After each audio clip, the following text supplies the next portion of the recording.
যে বাংলাদেশের বুদ্ধিজীবীরা যে ৭১ মুক্তিযুদ্ধ হবে এটা আজ করতে পারে নাই। এবারও বুদ্ধিজীবীরা ফেল মারছে। এখন এটা হচ্ছে যে এটা একেবারেই হচ্ছে বুদ্ধিবৃত্তিক প্ল্যাটফর্মের মতো হয়ে গেছে।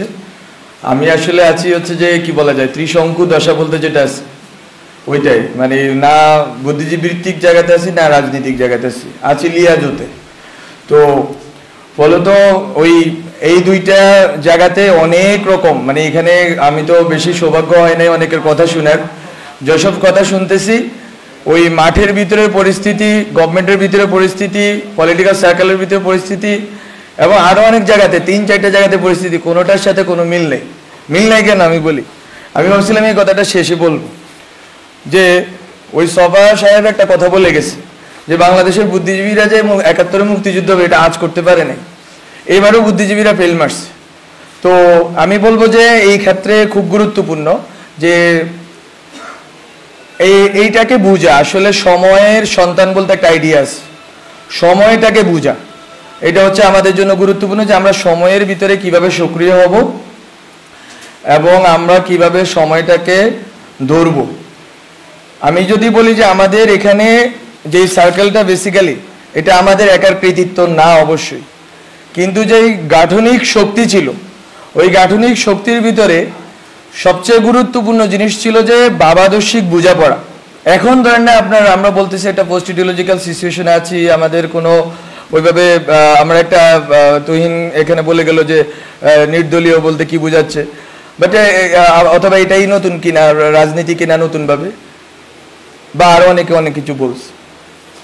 বাট মূলত হচ্ছে যে আমাদেরকে লড়তে হয়েছে কিসের বিরুদ্ধে এটা আসলে আমাদের বুঝতে হবে প্রথমত, এবং আসলে সামনের লড়াইটার সাথে গণ অভ্যুত্থানের যে ধরেন না আপনার হচ্ছে 2 কি 3 সপ্তাহ যে সময়টা, শ্বাসরুদ্ধকর যে সময়টা, অথবা এর আগে পরে আরো কিছুদিন যদি বর্ধিত করি, অথবা অনেকেই বলতেছেন এখনো গণ অভ্যুত্থান পরিস্থিতি, আমিও মনে করি। তো এই সময়টায় আসলে আমরা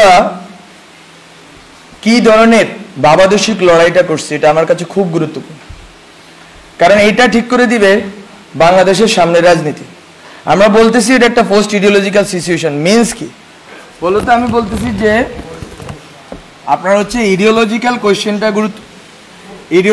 কোয়েশ্চেনটা গুরুত্বপূর্ণ ছিল। আজম স্যারের লেখায় দেখাইছেন যে ভাষাগত এজমালি ভাষাগত কোয়েশ্চেনটা গুরুত্বপূর্ণ ছিল, এবং আপনার এখানে জনগণ যে ক্যাটাগরি এটা কিভাবে গঠিত হইলো এটার একটা গুরুত্ব ছিল।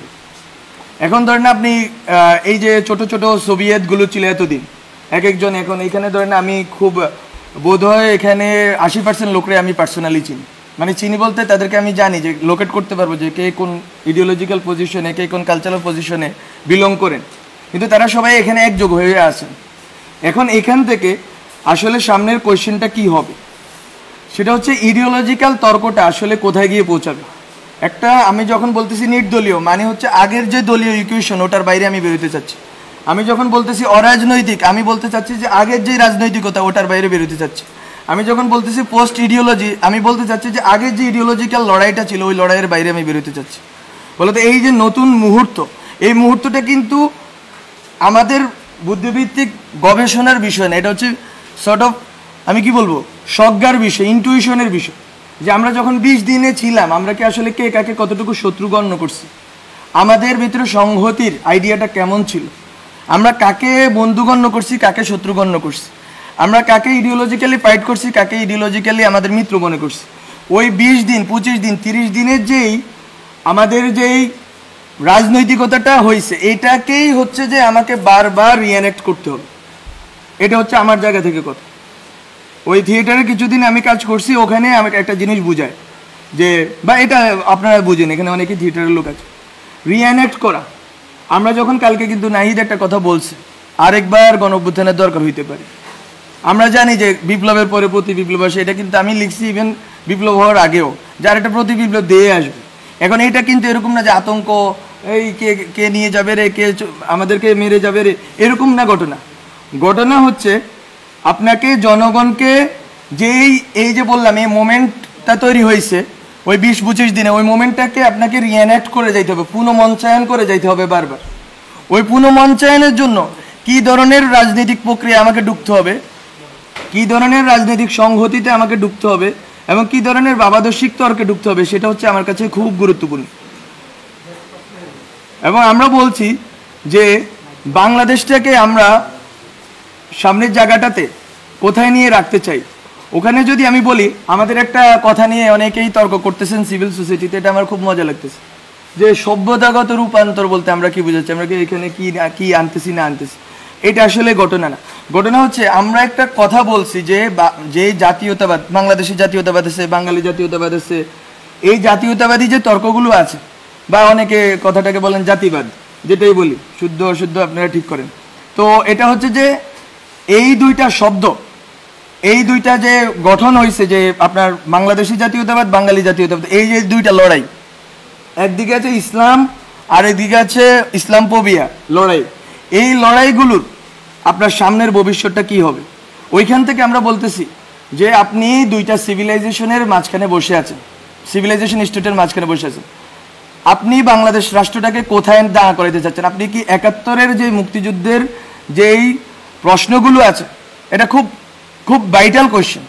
মুক্তিযুদ্ধের মানে যেই আপনার চেতনা, গণচেতনা, ওর ভিতর দিয়ে যেই রাজনীতিটা হয়েছে, ওই রাজনীতি দিয়ে কি আপনি টেনে নিতে পারবেন, নাকি মুক্তিযুদ্ধের গণচেতনাটাকে আপনাকে স্ট্রেস করে সামনের দিকে আগাইতে হবে? সামনের দিকে আগাইলে আপনি কোথায় আগাবেন? আমরা বলতেছি ওখানে আপনি যদি সিভিলাইজেশন স্টেট, দুইটা সিভিলাইজেশন, হ্যাঁ তাদের অনেক সংকট আছে, ওখানে কমিউনিস্ট পার্টি আছে, ওখানে আরএসএস আছে, বাট আপনি এই বেঙ্গল যে এটাকে আপনি কিভাবে পুরা দুনিয়াতে দাঁড় করাবেন, এই যদি ভবিষ্যৎমুখী এবং বহির্মুখী প্রস্তাবনা না থাকে, তাহলে ডিজে ভাই আপনাকেই মারবে। ডিজে ভাইয়ের কাজ না আপনার, এখানে বললে আবার শুনে ফেলবে ওরা, তো ডিজে ভাইয়ের কাজ না যে আপনাকে গুলি করা। ডিজে ভাই অথবা বাংলাদেশের যে এনএসআই বা যারা সিকিউরিটি, তাদের কাজ বেসিক্যালি কি, রাষ্ট্র মানে কি বুঝি আমি, রাষ্ট্র মানে রাষ্ট্রের একটা শত্রু থাকবে, রাষ্ট্রের কোনো বন্ধু নেই। কি বলে বন্ধু রাষ্ট্র বলতে একটা আইডিয়া, খুব অদ্ভুত আইডিয়া তারা আবিষ্কার করছে। বন্ধু রাষ্ট্র বলতে তো কোনো কিছু নাই, প্রত্যেকটা রাষ্ট্রই তার, এই যে আজকে আমার বাদ ছেড়ে দিল তো, এটা তো এরকম অনেকে বলতেছে এটা রাজনৈতিকভাবে আমাদের বিরোধিতা করবো, কিন্তু রাষ্ট্র তো এমন একটা জিনিস, সে তার স্বার্থটা দেখবে। তো বন্ধু রাষ্ট্র বলতে কোনো আইডিয়া নেই। বলতো আমি রাষ্ট্র জিনিসটাকে কিভাবে ডিল করবো। এখন যখন আমার দুই পাশে দুইটা সিভিলাইজেশন স্টেট দাঁড়ায় আছে, আমি আসলে কিভাবে ডিল করলে বাংলাদেশের বিশিষ্ট অবস্থানটাকে, এটা আমাকে যদি কেউ ব্যাখ্যা করে বলতে পারেন বলে, যে আমি কেন বাংলাদেশ রাষ্ট্র নামে দাঁড়াই থাকতে হবে, আবার কি জন্য দাঁড়াবো? আমি কি ৭১ দিয়ে ওই ইকুয়েশন সলভ করতে পারছি কিনা? যদি সলভ করতে পারতাম তাহলে বেশিরভাগ দাঁড়াইলো কেমন ৭১-এর উপরে? বলে তো আমি বলতেছি এগুলো হচ্ছে যে আপনাদেরকে রিএভালুয়েট করতে হবে। এবং এটা সভ্যতা বলতে কোনো ইসলাম, হিন্দু এইসব জিনিস আমি বলতেছি না। এটা হচ্ছে আপনারা যদি বেঙ্গল বেসিন, আমরা বেসিনে বসে আছি, বেসিনে আমাদের ল্যান্ডটা, আমাদের দেশটা বেসিন ল্যান্ড, এটা হচ্ছে একটা ধরনের সিভিলাইজেশনাল কনফ্লুয়েন্স ঘটছে এখানে, সব ধরনের সিভিলাইজেশন এখানে এসে মিলিত হয়েছে। এইটা কতটুকু শক্তির জায়গা? উই হ্যাভ ডিফারেন্ট, আমি বলছি there are many Islams in this world, Islams বলতেছি, তো আমার এখানে একটা ইসলাম আছে, আমি ওইটাকে কতটুকু গ্লোবালি রিপ্রেজেন্ট করবো? This is the question of, this is really the question of national integrity and security. এটা অনেকে বুঝতেছে কিনা আমি জানি না।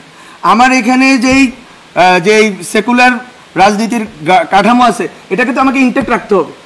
এখন এই সেকুলার রাজনীতির কাঠামো কি, সেকুলার আর সেকুলারিজম, এটা অনেক তর্ক আছে, তালাল আসাদে অনেকে পড়ে বেজে ফেলছে, কিন্তু সেকুলার আর সেকুলারিজমের তর্কে যে আমি এখনো পর্যন্ত ডিল করি নাই, আমি কি এই রাষ্ট্রটা সেকুলার করব নাকি সেকুলারিস্ট করব, অনেকগুলো তর্ক আছে। বলতো আমি, এবং ওই সেকুলারিজমটা কি হবে, ওইটা কি ৭২ সংবিধানের সেকুলারিজম হবে, নাকি আমরা এখন যখন আমরা বলতেছি, আমরা অনেকেই বলতেছি যে নিউ কনস্টিটিউয়েন্ট অ্যাসেম্বলি লাগবে, কিন্তু তর্কটা দেখেন, খেয়াল করেন, সবাই বলতেছে ৭২ সংবিধানের কন্টিনিউটি। আপনি ৭১ ধরতে পারেন, কিন্তু ৭২ আমি মনে করি ধরতে পারেন না। আপনাকে ৭২-এর ব্যাপারে ক্রিটিক্যাল হইতেই হবে, এবং অনেকেই ক্রিটিক্যাল আছেন এখানে, রাজনৈতিক বর্গে অনেকেই ক্রিটিক্যাল আছে। বলতো ওই যে রাজনীতিক যে কাঠামোটা গঠিত হয়েছে, ওইটাকে তো আপনি চুড়ে ফেলতে চাচ্ছেন। চুড়ে ফেলতে চাইলে ওই সময় যে সেকুলারিজম আছে, এটাকে আপনাকে তো আবার রিডিফাইন করতে হবে, এবং নতুনভাবে এখন যে সেকুলারিজম আছে, সেই সেকুলারিজম, এখন তো সেকুলার মানুষ, আপনি কি এখানে ধরেন আন্দোলন, আমরা তো স্লোগান থেকে শুরু করে অনেক নাম টামও ঠিক করছি, আপনি কি এখানে দেখছেন কোন স্পেসিফিক? আমরা কি করছি? আমরা বলছি যদি মোমবাতি প্রজ্বলন দাও, বলে দাও যার ইচ্ছা হয়েছে দোয়া পড়ুক। আমরা বলছি ১ মিনিট নীরবতা পালন করবে, যার ইচ্ছা হচ্ছে দোয়া করুক। আপনি এতদিন কি করছেন? আপনি ঢাকা শহরে বসে পুরো বাংলাদেশের মানুষকে আলাদা করে ফেলছেন। এই আন্দোলনে অনেকেই অনেক ব্যাখ্যা করবেন, উই নো হোয়াট হ্যাপেন্ড। এই আন্দোলনে বাংলাদেশের মানুষ একটা গ্রামের হুজুর কেন অ্যাকোমোডেট ফিল করছে? হাসিনার বিরুদ্ধে না, বিকজ অফ দ্য ল্যাঙ্গুয়েজ। এটারই বলে সেকুলার ল্যাঙ্গুয়েজ। এতদিন সেকুলার বলতে আপনারা যেটা বলছেন ওটারে হচ্ছে যে একটা মধ্যবিত্তের একটা বাবল, আর হচ্ছে আওয়ামী লীগের একটা কাঠামো। তো তো এখন আপনাকে এই যে প্রত্যেকটা বর্গকে রিডিফাইন করতে হবে। রাজনীতি নতুনভাবে করতে হলে আপনাকে প্রতিটা বর্গকে রিডিফাইন করে করে আগাইতে হবে। এবং এখানে অনেক কথা আসতেছে কার কতটুকু স্টেক আছে না আছে। স্টেক সবারই আছে। এখন নাম ধরে ধরে বললে তো এখানে কেউ দাঁড়ায় থাকতে পারবেন না। 100 জনের উপরে, আমি তো যখন বন্দি ছিলাম বাসার ভিতরে, এই যে আপনার প্রথম 210 জন যখন এলো, তখন এর ভিতরে 84 জন হচ্ছে দিনমজুর, একজন আছে দিনমজুর এখানে। তো কিসের জনতা? আপনি হুজুর মারা গেছে, মাদ্রাসার হুজুর মারা গেছে কয়টা আপনি খোঁজ করেন, আছে কেউ এখানে? নাই। কিন্তু তো আপনি বলতেছেন ইনক্লুসিভ করবেন, সেকুলার করবেন, করতে পারবেন না। বলে তো আপনাকে আমি এই জন্য বলতেছি, ওই জনগণের যেই চেতনা ওটা সেকুলারে, এটা নিয়ে দ্বিমত নেই। তো ওই চেতনাটাকে তো আপনাকে আবার রিএনেক্ট করতে হবে। ওই রিএনেক্ট করার প্রস্তুতিগুলো তো থাকতে হবে সোসাইটির ভিতরে, এবং ওই বোঝাপড়াটা থাকতে হবে। আমরা যখন কথা বলতেছি, আমরা বলতেছি যে সবাই এখানে কিন্তু এক ধরনের বিদ্বেষের ভাবের ভিতরে। সেখানে অনেক আওয়ামী লীগের লোক আসছে, আমি জানি, আমি চিনি অনেকটা, একেবারে আওয়ামী লীগের খাস লোক। ইভেন 5 আগস্ট তারিখে আওয়ামী লীগের পক্ষে বক্তব্য দিচ্ছে, এরকম লোক এখানে আসছে, অনেকে আসুক। কিন্তু কিভাবে আপনি 71-এর পর রিকনসাইল করতে পারেন নাই দেশটাকে? আপনি 71-এর পর দেশটাকে রিকনসাইল করতে পারেন নাই দেখে সেই যে পাক আছে, লুপ হোলসগুলো আছে, ওইটা বেয়ে বেয়ে ফেসিবাদ দাঁড়ায় গেছে। আপনি জামাত প্রশ্নটা আপনারা টিকে রাখছেন। বলো তো এখনো একই লুপ হোলস তৈরি হবে কিনা? আমি আওয়ামী লীগ নিষিদ্ধ করে দিব। নিষিদ্ধ করব কিসের প্রক্রিয়া করব? আওয়ামী লীগ যারা বিশ্বাস করে, আওয়ামী লীগে যারা ইমান আছে তাদেরকে আমি কিভাবে ডিল করবো? তারা তো আমার সোসাইটিতে আছে, তারা তো নাগরিক। একটা টার্ম নিয়ে অনেকেই বিরোধিতা করতেছেন, ছাত্র নাগরিক কেন বলতেছে? বিকজ আমি স্টেট চাই, স্টেটে সিটিজেন থাকে, পিপল অবশ্যই থাকে। পিপল তো কাঠামো, প্রথমকার কাঠামো। আমি বলতেছি এটা ভবিষ্যমুখী হিসাবে, এটা নিয়ে আমরা আরেকটা তর্ক আরেকবার করবো। কিন্তু আমি বলতেছি যে এখানে আওয়ামী লীগের যে লোকগুলো আছে তাকে আপনি কিভাবে রিকনসাইল করবেন? আপনি কি আরেকটা সুযোগ দিবেন ভারত বা অন্য রাষ্ট্রগুলোকে যে এই দেশটাকে বিভাজন করে আরেকটা কোনো জাগরণ মঞ্চ হবে, আরেকটা এই সেই হবে, এবং এর ভিতর দিয়ে আবার দেশটাকে বিভাজন করা হবে এবং পেশিবাদকে টিকিয়ে রাখা হবে? এটা বিএনপির পেশিবাদ হইলে তো এটা বিরোধিতা আমার করতে হবে। বলে তো এই কোয়েশ্চেনগুলো আপনারা মাথায় রাখেন যে রিকনসিলিয়েশন প্রসেসটা কী হবে এই ন্যাশনের। এই দেশের মানুষগুলো একজোট হবে কিভাবে? এই দেশের মানুষগুলো এই যে 20 থেকে 25 দিন একটা ধারণাকে একটা জায়গায় এসে একমত হয়ে গেছে, এবং ওখানে কোনো বিভাজন ছিল না। ওই বিভাজন এই যে ছিল না, এটাকে আপনি রিএনেক্ট করবেন কিভাবে? আমি বারবার এই কথাটাই বলবো, রিএনেক্টমেন্ট নিয়ে ভাবতে হবে। এবং এখানে এখানে এই যে কথাগুলো বললাম, অনেক অগোছালো কথা বললাম, বেশি কথা বলেন নাই। কিন্তু আমি বলবো যে আমরা একটা কোয়েশ্চেনকে ডিল করছিলাম যখন আমরা বিভিন্ন আড্ডা পাঠচক্র করছি যারা আন্দোলনের নেতৃত্ব দিচ্ছে তাদের সাথে। সেটা হচ্ছে আমরা তখন দেখতাম যে বিএনপি 31 দফা দেয়, 28 দফা দেয়, এটা দফা দেয়, কিন্তু কোথাও সমাজ নিয়ে কথা নেই। সবাই রাষ্ট্র নিয়ে ব্যস্ত। রাষ্ট্র কি এমনি তৈরি হয়ে যায় বায়বীয় জিনিস? সমাজের ভিতর দিয়ে তো রাষ্ট্রটা গড়ে উঠবে। এখন আপনি সোশ্যাল পেসিজম রাইখা কেমনে আপনি রাষ্ট্রীয় পেসিজম দূর করবেন? সোসাইটির ভিতরে যে পেসিজমের যে বিভিন্ন প্রবণতা, সেটা ধর্মীয় জায়গা থেকে হইতে পারে, এটা বিভিন্ন চেতনাগত জায়গা থেকে হইতে পারে, এটা ঐতিহাসিক বিভিন্ন স্মৃতির কারণে হইতে পারে। সেই জিনিসগুলোকে আপনারা না ডিল করে রাষ্ট্রকে কিভাবে পেসিস্ট মুক্ত করবেন? আমরা কিন্তু এই কোয়েশ্চেনটা করছি, এবং ওই জন্য আমরা 2টা টার্ম বলছি যে দায় ও দরদের সমাজ। ওগুলো টার্মিনোলজির খেলা, আপনারা অন্য নামও দিতে পারেন ওগুলো। কিন্তু কথাটা এখানে যে মিলবো কিভাবে আমরা? আমার নেশনকে আমি একযোগে এক জায়গায় দাঁড় করাবো কিভাবে? আপনি যখন ইউক্রেন কোয়েশ্চেন আছে, শশী থারুর এবং মোদির কথার ভিতরে কোনো ডিফারেন্স নাই। আর আমি যখন এখানে ইউক্রেনের কোয়েশ্চেন আছে, বিএনপি আমেরিকাপন্থী, ওই আওয়ামী লীগ হচ্ছে ভারতপন্থী বা রাশিয়াপন্থী। তো নেশনটা কোথায় দাঁড়ায় আছে? স্টেট বলতে যে জিনিস, স্টেটটা তো এমন একটা জিনিস হইতে হবে যেটার ভিতরে একটা রিকনসাইল্ড প্রসেসের ভিতর দিয়ে আমি এক জায়গায় গিয়ে দাঁড়াবো। আমার দেশটাকে তো আমি এক জায়গায় দাঁড়া করে রাখতে হবে, ওইটা তো আমি রাখতে পারিনি। এবং এখনও আরেকটা সম্ভাবনা তৈরি হয়েছে, রাখতে পারবো না। আমি কোনো রকম এরকম বলতেছি না ব্ল্যাঙ্ক চেক দেন। আমি একটু আগে একজনের সাথে বলতেছিলাম ট্যাক্স পেন্ডিং কমিশন করেন, এসব গিমিক নাটক পাটক বন্ধ করেন, এরে ধরছি ওরে ধরছি, সবগুলোর একসাথে আজতে ঢুকায়া আপনি হচ্ছে যে বিচারের একটা ইন্টারন্যাশনাল স্ট্যান্ডার্ড তৈরি করেন, সবাইকে বিচার করেন, অন্যদেরকে ছেড়ে দেন, অন্যদের হয়রানি করা বন্ধ করেন। সিম্পল, এটা এত বড় কিছু না। এটার বিশ্বব্যাপী এটার উদাহরণ আছে। এবং বিচার করার পরে সোসাইটিতে ওই লোকটা রিহ্যাবিলিট করতে হবে। আপনি আরেকটা জামাত শিবির বানাইতে পারেন না যে যেখানে দেখবো কি কি কি একটা শিবির ধরিয়ে দেওয়া যাবে। আমি কি বলবো ছাত্রলীগের কথা বললে এই রাষ্ট্র টিকবে না? বলো তো। আমি বলবো যে আমি অনেক কথা অগোছালোভাবে বলছি। এই জিনিসগুলো হচ্ছে যে আমাদের কনসিডারেশনের, কন্টেম্পলেশনের বিষয়। সেলফ, আমি আরেকটা কথাও বলছি, সেলফ, আমরা ওই সময় সেলফ নিয়ে বলছি। এগুলো আমাদের ওই সময়ের এই বটতলায় বসে 20-30 জনের আড্ডা ছিল ওই সময়।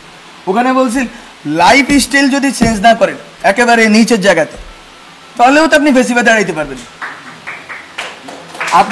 আপনার লাইফ স্টাইলের ভিতরেও ফেসিজম আছে। ফলত আপনারা উপরি কাঠামো থেকে ফেসিজম দূর করবেন, সংবিধান সভা বানাবেন, বা মানে অনেক তো খেলা আছে, গঠন আরো অনেক কিছু করবেন। কিন্তু জনগণ, ব্যক্তিটা কোথায় আছে? ব্যক্তি মানুষের যে হাজার হাজার, এখানে অনেকে কথা বলতেছে, এই যে ভাই বললো ইম্পালসিভ হয়ে গেছে তরুণদের ইম্পালসিভ জিনিস। আরেকটা কথাও আছে এটার পিঠে, যে তরুণরা তো ট্রমাটাইজড হয়েছে। ঢাকা শহরের লাখ লাখ, ঢাকা শহরের না, মফস্বল বিভিন্ন এলাকার তরুণরা ট্রমাটাইজড হয়েছে। আপনি তাদের ট্রমা কিভাবে ডিল করবেন? এই মানসিক স্বাস্থ্যের সমস্যা আপনি কিভাবে ডিল করবেন এই নতুন রাষ্ট্র? বলে তো অনেক কোশ্চেন আছে। কিন্তু এই যে ব্যক্তি পর্যন্ত তো পৌঁছাইতে হবে। ব্যক্তি সমাজকে আমি পরিগঠন করলে আমি রাষ্ট্রকে এদিক ওদিক করতে পারবো, কিন্তু রাষ্ট্র আবার আমি সার্বভৌম করবো কিনা ওই তর্কেও আমাকে থাকতে হবে। রাষ্ট্রকে আমি আবার সার্বভৌম করে ফেলবো কিনা। বলে তো অনেক অগোছালো কথা বলে ফেলছি, ক্ষমা করবেন, আমি অনেক ছোট মানুষ। তো এতটুকুই কথা। আপনাদের সাথে আরও কথা হবে, কিন্তু আমি বলে রাখলাম যে আন্দোলনের ভিতর, গভর্নমেন্টের ভিতর এবং সামাজিক বা রাজনৈতিক পরিসরের ভিতর অনেকগুলো তর্ক আছে যেটা আসলে খাপ খায় না। এই খাপ খাওয়ার জায়গাটা তৈরি করতে হবে যাতে আমরা সেম পেজে থাকি এবং বাংলাদেশ রাষ্ট্র নিয়ে আমাদের যে স্বপ্নটা আছে, স্বপ্নটা একটু বড় করে দেখতে হবে। এইটা যে এতদিন, আমি শুধু একটা কথা বলে শেষ করি, কেন আমরা সভ্যতা রাষ্ট্রের কথা বলতেছি। যতদিন আপনি বাংলাদেশ রাষ্ট্রের ভিতরে থাকবেন, ডিজেপি এনএসআই আপনাকেই মারবে। আর যদি আপনি মনে করেন বাংলাদেশ রাষ্ট্রকে আপনি গ্লোবালে দাঁড় করাবেন, তাহলে ভিন্ন ঘটনা ঘটবে। এটা সিম্পল স্ট্র্যাটেজিক্যাল কথা। মানে আপনার আমার ঠিক করার কথা, আমি বাংলাদেশ রাষ্ট্রকে কোথায় দেখতে চাই। ঠিক আছে।